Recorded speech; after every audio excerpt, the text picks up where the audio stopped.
Tolong kami supaya kami paham, kami mengerti firman-Mu ini, lalu kami dapat melakukannya dalam hidup sehari-hari. Kau yang menolong hamba-Mu dalam kelemahan keterbatasannya, sehingga apa yang disampaikannya sesuai dengan apa yang Engkau kehendaki untuk kami lakukan. Dalam nama Tuhan Yesus kami berdoa. Amin. Pada saat ini perenungan firman Tuhan didasari dari kitab Perjanjian Lama, yaitu Yesaya 44 ayatnya yang ke-6 sampai dengan ke-8. Yesaya pasal 44 ayat 6 sampai 8. Saya akan membacakannya untuk kita semua begini. Beginilah firman Tuhan, Raja dan Penebus Israel, Tuhan semesta alam. Akulah yang terdahulu dan akulah yang terkemudian. Tidak ada Allah selain daripadaku. Siapakah seperti aku? Biarlah ia menyerukannya. Biarlah ia memberitahukannya dan membentangkannya kepadaku. Siapa yang mengabarkan dari dahulu kala hal-hal yang akan datang? Apa yang akan tiba, biarlah mereka memberitahukannya kepada kami. Janganlah gentar dan janganlah takut. Sebab memang dari dahulu telah kukabarkan dan kuberitahukan hal itu kepadamu. Kamulah saksi-saksiku. Adakah Allah lain daripadaku? Tidak ada gunung batu yang lain. Tidak ada ku kenal. Sampai demikian jauh pembacaan Alkitab firman Tuhan. Yang berbahagia adalah setiap kita yang mau mendengarkan firman Allah, memelihara dengan melakukannya. Haleluya. Ngomong-ngomong, kita ngerti nggak sih tema kita hari ini? Komunitas peziarah. Ada yang ngerti nggak?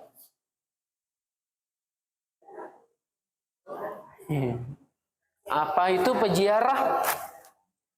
Oke, kita sepakat ngomong peziarah dulu. Peziarah apa artinya? Ini kan dari kata dasar ziarah. Kalau ziarah itu artinya apa? Kita tahunya artinya kuburan. Ziarah artinya berkunjung ke kuburan gitu ya. Siapa yang setuju?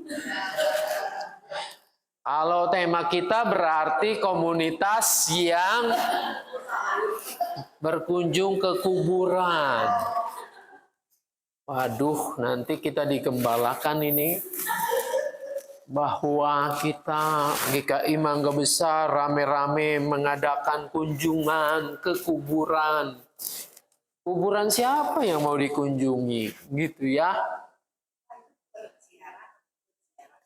Peziarah. Nah, kita luruskan dulu ini ya. Kata peziarah itu dari kata dasar benar, ziarah. Ziarah itu dari kata atau bahasa apa sih? Ini bukan bahasa Jawa, apalagi bahasa Cungho. Bukan ya.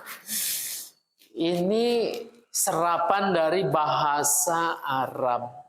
Dari kata ziarah gitu. Artinya sebetulnya kunjungan. Ziarah sama dengan kunjungan. Lalu ini artinya diperluas. Kunjungan kemana? Gitu kan.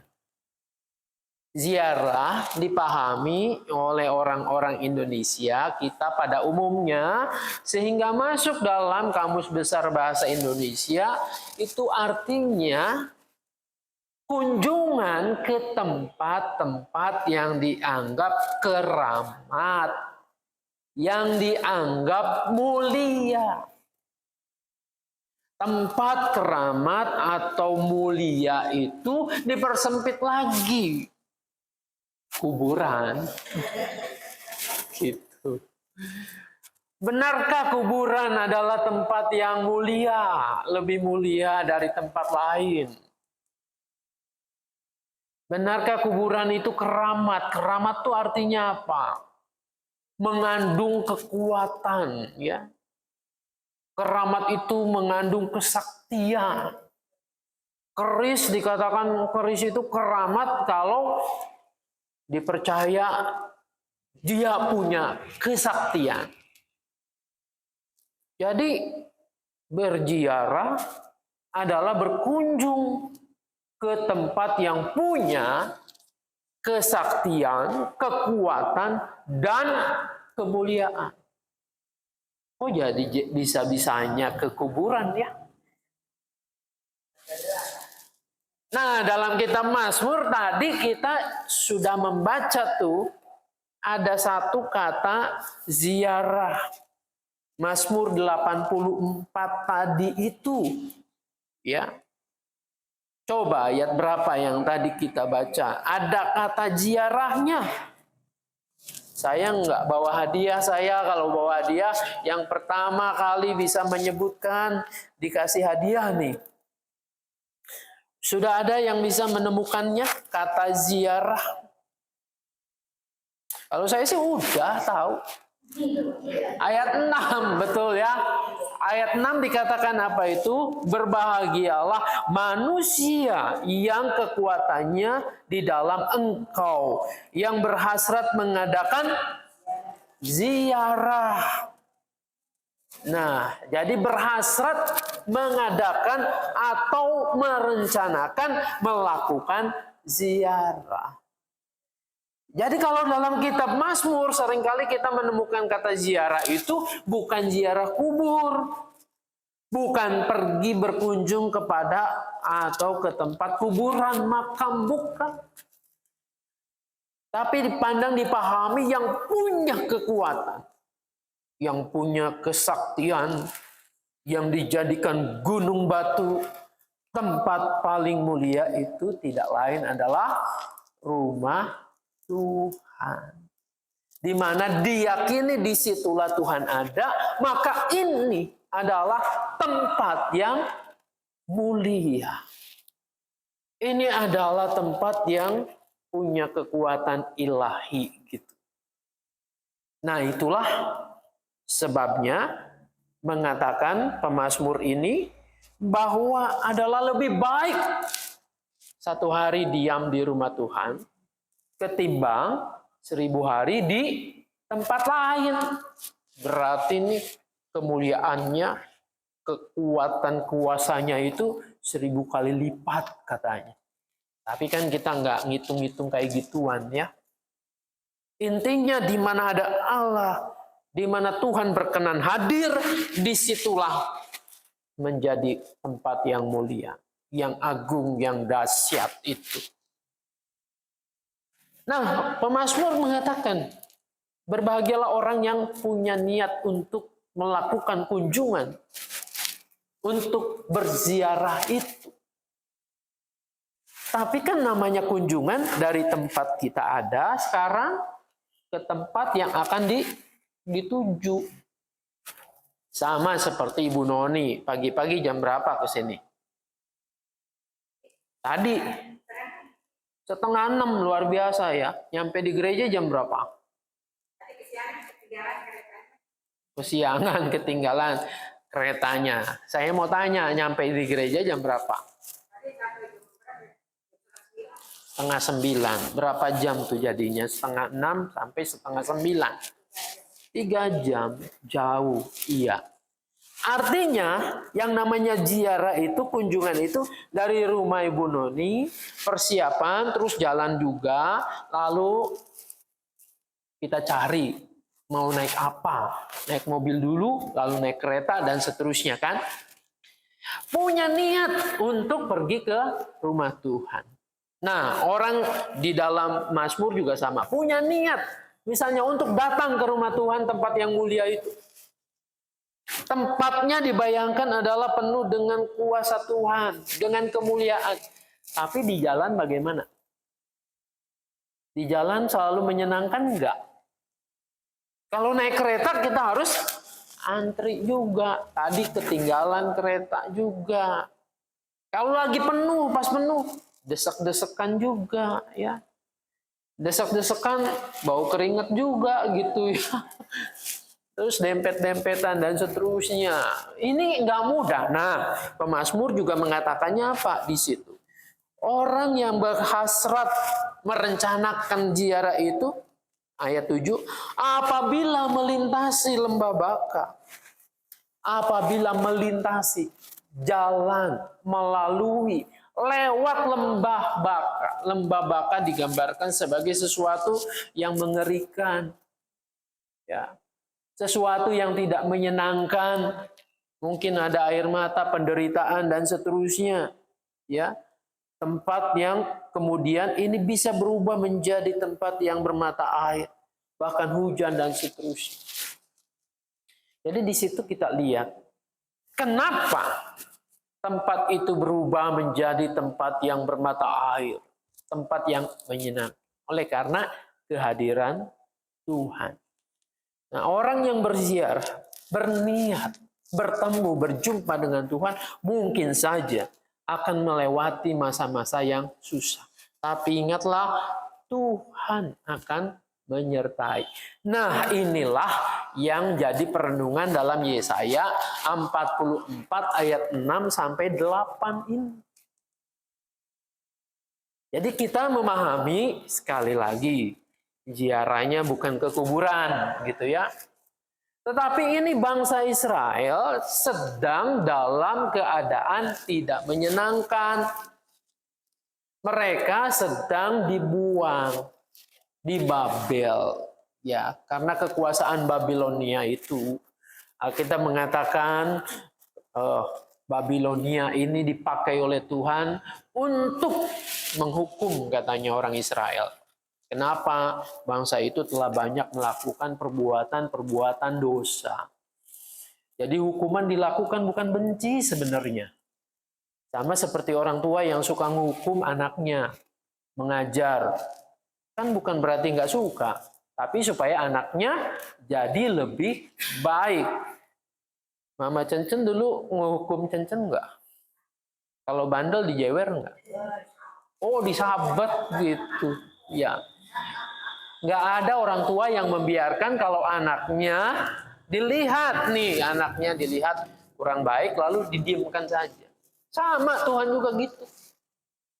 Kalau melihat umatnya, umat kesayangannya itu melakukan sesuatu yang keliru, ya dijewer, ya. Lalu dijewer untuk apa? Balik lagi. Nah, sekarang masa pembuangannya, ngejewernya udah selesai nih. Wah, kalau nggak selesai-selesai gimana ya, dijewer terus, kasihan juga. Lalu mereka akan kembali ke tanah perjanjian itu. Akan kembali ke tanah perjanjian, melakukan perjalanan lagi nih, peziarahan kan. Kembali ke tempat yang dijanjikan oleh Tuhan. Kembali diyakini di situ ada rumah Tuhan. Kembali di situ mereka akan merayakan kemuliaan Tuhan. Tapi yang namanya sudah bertahun-tahun, hampir 70 tahun nih, dibuang di tanah Babel itu, ya mereka juga cemas, ragu. Bagaimana nanti? Jalannya ke sana seperti bagaimana, seperti apa? Apakah nanti akan diserang oleh musuh atau enggak, dan seterusnya. Nah, disinilah kemudian Tuhan memberikan sebuah kepastian kepada umat itu. Tuhan mengatakan melalui Nabi Yesaya ini, beginilah firman Tuhan, Raja dan Penebus Israel. Seolah-olah dengar, ini rajamu akan ngomong, penebusmu akan bicara. Apa isi perkataan itu? Akulah yang terdahulu dan akulah yang terkemudian. Tidak ada Allah lain daripada. Ini sebuah penegasan. Seharusnya engkau ingat dulu sejarah nenek moyangmu. Dari dulu aku menyertai leluhur nenek moyangmu. Sehingga mereka bisa melintasi berbagai macam kesulitan, gurun, pasir, padang yang sangat ganas itu. Hingga kamu sampai di negeri perjanjian. Dari dulu aku menyertai nenek moyang. Harusnya ingat. Bahkan sebelum itu akulah yang awal dan yang akhir. Kita ingat kalau pernyataan ini seperti apa yang dinyatakan oleh Tuhan Yesus. Akulah Alfa dan Omega. Yang awal dan yang akhir itu. Nah, dengan penegasan ini harusnya menjadi sebuah keyakinan iman. Untuk umat Tuhan itu berani menghadapi berbagai macam tantangan hidup itu. Maka ayat 8 dikatakan dengan tegas, janganlah gentar dan janganlah takut. Sebab memang dari dahulu telah kukabarkan dan kuberitahukan hal itu kepadamu. Dari dulu udah ngomong kayak gitu Tuhan itu. Maka kamulah saksi-saksiku. Adalah Allah lain? Adakah Allah lain selain daripadaku? Tidak ada. Dia satu-satunya Allah yang gagah perkasa, Allah yang dahsyat itu. Maka seharusnya umat Israel itu, umat Tuhan itu punya keteguhan hati untuk kembali bersekutu, untuk kembali ke tanah perjanjian itu. Nah, sekarang tadi kan kita sudah ngomong banyak tentang sejarah yang kayak tadi itu. Perjalanan menuju tempat kemuliaan Tuhan. Sekarang komunitas apa sih? Komunitas kumpulan, ya betul. Kumpulan orang-orang. Kalau disebutkan komunitas dalam konteks ini adalah kumpulan orang-orang yang percaya. Umat Tuhan. Nah, jadi kita belajar hari ini, kekuatan keyakinan iman itu seharusnya bukan milik sendiri saja. Bukan milik pribadi saya aja, saya yakin kepada Tuhan, kepada janjinya. Tapi harus menularkan juga kepada yang lain. Bersama-sama sebagai umat Tuhan. Kalau bersama-sama, jangan kemudian kita menjadi egois. Seolah-olah kita sendiri yang paling harus diutamakan. Dalam kejuaraan itu aku yang paling duluan gitu ya. Aku yang paling nanti dapat makanan yang terbaik. Enggak begitu. Tapi saling melengkapi, menguatkan satu dengan yang lain. Karena tidak mustahil dalam perjalanan itu ada orang yang sudah kecapean duluan. Pernah nggak jalan bareng kemana gitu ya? Ke Bogor lagi gitu ya. Emang ada semua gagah semua? Enggak juga ya. Tapi ada yang mungkin udah capek duluan. Yang harus juga kita sabar. Kita mensupport. Kalau ia kelelahan ya dikasih minum, kasih makanan begitu ya. Ini adalah komunitas kebersamaan. Sama-sama ia akan merayakan kemuliaan Tuhan di sana. Nah, hidup kita itu kan mirip-mirip. Saya sering kali mengatakan begitu. Seperti di padang gurun. Cuma kalau di sana padang gurun pasir beneran, kita di padang gurun dunia ini. Padang gurun dunia ini seringkali kita berhadapan dengan masalah, dengan kesulitan. Tidak semuanya lancar. Tadi aja buktinya Ibu Noni, tidak semuanya lancar. Ada kereta yang ketinggalan gitu ya. Mungkin di jalan kita kesenggol orang dan seterusnya.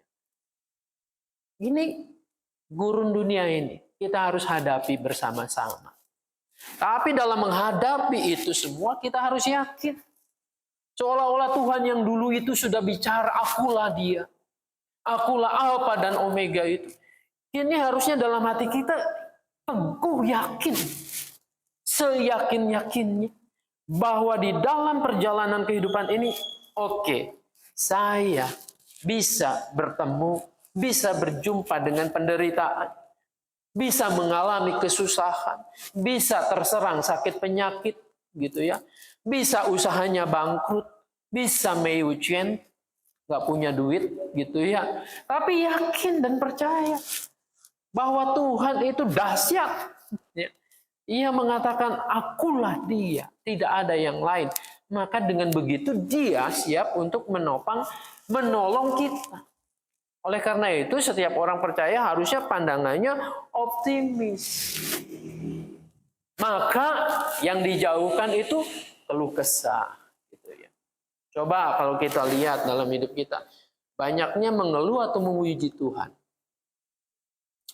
Ini hari baru ganti gitu ya. Aduh, udah tanggal tua nih, duitnya nggak ada. Kita ngomong ke tetangga, iya, anak gua mah nggak ingat. Beda dengan anak kamu mah uho ya. Terus kasih, aku sih nggak ada, garing gitu ya. Ngomong ke sini begitu, ngomong ke sana begitu terus. Yang diomong adalah keluh kesah. Tapi kalau dikatakan imanmu gimana? Percaya dong, Allah Maha Kuasa. Iman begini, iman munafik jadinya. Kalau ngomong, perkataannya hebat Tuhan. Tapi kenyataannya ketika nggak punya duit, ngeluh. Coba kalau kita ngeluh terus, kira-kira banyak orang deket nggak sama kita? Rasanya males deh kalau nanti ngomong sama dia mah paling juga ngomongnya keluh kesah terus. Udah keluh kesah duit, keluh kesah lutut, pinggang, lalu apa lagi? Macem-macem dikomplain gitu ya. Jadi gimana kalau mulut kita mengatakan, iya Tuhan adalah dahsyat, dia luar biasa, maka harus konsisten. Walaupun aku berjalan dalam lembah kekelaman, kata Daud itu, aku tahu Tuhan gembala yang baik. Nah, iman seperti inilah harus kita bangun. Justru di tengah kesulitan kita diuji. Apakah kita betul-betul percaya atau enggak. Nah, tadi dikatakan kita komunitas peziarahan. Jadi sedang berziarah menuju tempat yang paling mulia. Jadi tempat yang paling mulia itu apa? Ya bukan rumah Tuhan, bukan gereja yang ada di sini juga. Tetapi yang paling mulia adalah nanti di rumah Bapa Sorgawi. Kita semua nanti akan pulang ke rumah Bapa. Maka supaya sampai ke sana, teguhkanlah iman kita. Ya, jangan banyak mengeluh. Kita yakin dan percaya Tuhan pelihara kita. Tuhan yang akan menolong kita. Walaupun mungkin itu belum terasa saat sekarang, tapi yakinlah. Nanti kita akan sampai sama-sama. Peziarahan itu akan sampai di tempat yang sungguh-sungguh paling mulia. Jadi jangan pernah kita menukarkan iman kita dengan kesenangan, dengan jalan pintas. Biarlah Tuhan menolong, memberkati kita semua. Amin.